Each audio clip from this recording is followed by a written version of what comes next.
Subscribe to our YouTube channel and press the bell icon to get the latest updates. हम इस वक्त उन्नाव के भटपुरी मोहल्ले में हैं। यहाँ पर बीते शुक्रवार को फैज़ल नाम का एक युवक जो महज 18 साल का था और यहाँ पे सब्जी की दुकान सब्जी मंडी में लगाता था और उसको लॉकडाउन के उल्लंघन के आरोप में पीटा गया, जिसके बाद उसकी मृत्यु हो गई। और पुलिस वालों पर ये आरोप है कि उन्होंने पीटा है और इसमें एक पुलिस वाले की गिरफ्तारी भी हुई है, एक होमगार्ड गिरफ्तार हुआ है इस मामले में। लेकिन अभी भी पीड़ित परिवार ये कह रहा है कि उन्हें पूरी तरीके से न्याय नहीं मिला है। वो न्याय चाहते हैं, साथ ही साथ मुआवजा चाहते हैं। हम उनके परिवार के साथ हैं। क्या नाम है आपका? जी सलमान हुसैन। सलमान, आप फैज़ल के क्या हैं? जी हम उनके ताऊजी के बड़े लड़के हैं।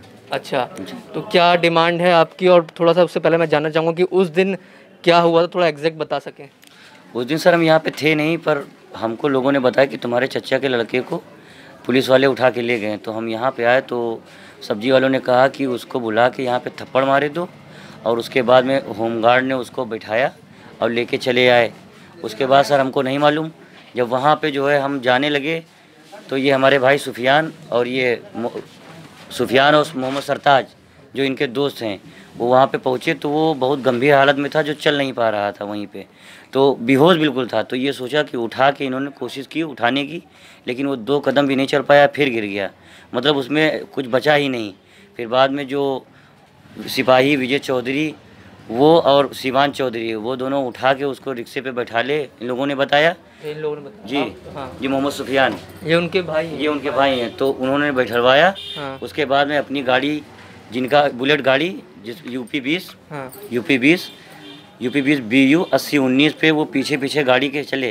हाँ। और वहाँ पे जब फिर उसके बाद में ये मोहम्मद शुएब मिल गए, तो शुएब ने जल्दबाजी में उनको एडमिट करवाया कि शायद अभी थोड़ी जान बाकी। शुएब आप उनके मित्र हैं? दोस्त? जी हमारा भाई भी छोटा है, मेरे दोस्त हैं, हमारे पास ही में रहते हैं। हाँ, क्या हुआ था? तो हमें रास्ते में मिले, सुफियान थे और सरताज थे। तो रास्ते में मिले हमें, तो उसके बाद हम भी रिक्शे पर बैठ के अस्पताल पहुँचे। तो हमने उसको उतारा, अंदर डॉक्टर के पास ले गए। तो डॉक्टर ने देखा, जैसे डॉक्टर ने बताया इसमें है कुछ नहीं, आप क्या, ये तो मर चुका है बिल्कुल। तो ये पुलिस की मार से ही? जी जब जी सर, घर से कितनी अस्पताल तक जाने में कितना समय लगता है। आप इस तरीके से टॉर्चर करेंगे कि आदमी वहीं पे दम तोड़ देगा, तो वहाँ अस्पताल में क्या कुछ और बताया जाएगा। घर में और कौन कौन है उनके? घर पे ये उनकी माता जी हैं जो बहुत परेशान हैं। हाँ। और ये उनकी बहन है, ये उनके पिताजी शायद बीमारी पिताजी बीमार है, थोड़ा सा हाई वाला अस्थमा नहीं है, पर खांसी इतनी आती है कि रात में कहो 12 बजे भी ये खांसने लगते हैं, कहीं परेशान होने लगते हैं, बड़ी दिक्कतें इनकी बढ़ जाती हैं। फैज़ल के परिवार में उनके पिता बीमार रहते हैं, उनके भाई को भी पैर में दिक्कत है। भाई के पैर में क्या नाम है इसका, पील पावा नाम की बीमारी है, जो कि जो है सर्दियों में बहुत घातक रहती है सर।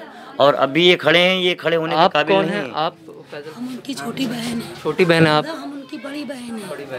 क्या डिमांड है आपकी? अब हमारी डिमांड ये है कि हमारे भैया को उन लोगों ने 10 मिनट में ले जाके जान से मार दिया। जब मेरे माँ बाप वहाँ पे पहुँचे तो मेरा भैया दम ही तोड़ चुका था, उसमें कुछ ही नहीं बचा था। जब अस्पताल गए तो डॉक्टर ने यही कहा, इसको ले जाइए, इसमें कुछ भी नहीं है। मेरे भैया को जब मारा 10 मिनट में मार दिया। और उन लोगों को 4 दिन हो गया, आज तक नहीं वो पकड़े गए। आरोपी क्यों फरार है? 4 दिन हो गए अभी तक। 4 दिन है, हमें इंसाफ चाहिए और वो पकड़े जाएं, हमारा सामना होना चाहिए उनका। क्या मुआवजा कितना आप लोग की डिमांड मुआवजे की कितनी है? और सर हमने जो है एक बात सुनते देखी, वो उनको ये नहीं मालूम था कि हम कोई परिवार के सदस्य हैं।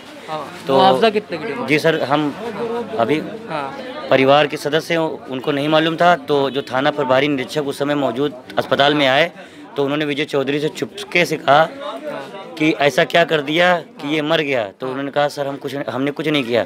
तो उन्होंने कहा कुछ किया नहीं, मर ऐसे गया। इसके बाद में सर सब फरार हो गए, कोई नहीं मिला हमको वहाँ पे। तो क्या डिमांड है आपकी? सर हमारी डिमांड ये है कि इनके कौन खर्चा देगा उन लोगों? हमारे माँ बाप बुढ़ापे पे क्या करेंगे? कमाने वाला भैया तो ले डाले उन लोगों ने, 10 मिनट के अंदर ले लिया हमारे भैया को।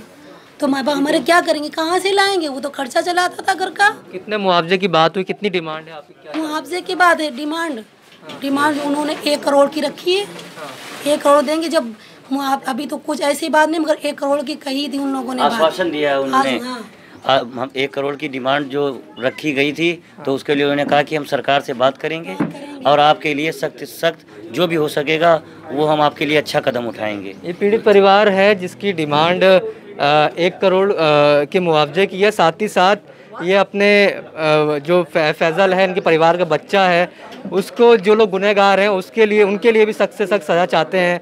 साथ ही एक मुआवजा चाहते हैं और ये भी चाहते हैं कि ऐसा घटना कभी किसी के साथ ना हो, क्योंकि इनके पूरे परिवार में आप देख सकते हैं इनके पिता बीमार हैं और इनके भाई को पैर में दिक्कत है, कोई कमाने वाला नहीं। फैज़ल इकलौता कमाने वाला था, वो भी सब्जी बेचता था, जो कि बेचना अलाउ है आंशिक लॉकडाउन के दौरान भी, लेकिन इसके बावजूद भी आरोप लगा कि वो उसने लॉकडाउन का उल्लंघन किया और जिसके बाद जो घटना हुई वो सबके सामने है। द प्रिंट के लिए प्रशांत श्रीवास्तव।